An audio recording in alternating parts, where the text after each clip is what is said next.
दोस्तों जी हाँ, आप वहाँ पे देख रहे हैं स्टार्टिंग भोजपुरी। जी हम काफ़ी शो होते हैं यार स्टार्टिंग भोजपुरी में।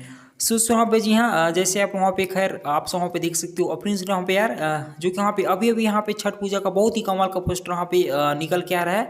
जो कि कल सुबह सुबह एकदम बहुत ही धमाकेदार यहाँ पे इन साल का जो कि पहला यहाँ पे छठ गीत यहाँ पे होने वाला है। तो कल आप वहाँ पे तैयार रहिए। इन साल का पहले गीत को आप वहाँ पे खूब आशीर्वाद आप वहाँ पे दीजिए, क्योंकि यहाँ पे बहुत ही खूबसूरत यहाँ पे छठ पूजा यहाँ पे होने वाला है।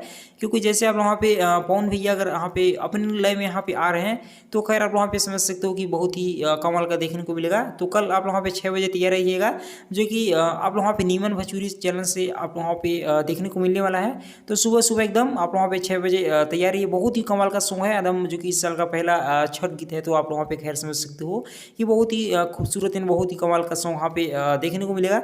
तो आप वहाँ पे तैयार रहिएगा, कल फिर आप वहाँ पे देखने को मिलेगा। जी हाँ दोस्तों, फिर मिलेंगे आप वहाँ पे किसी नेक्स्ट में। लव यू यार।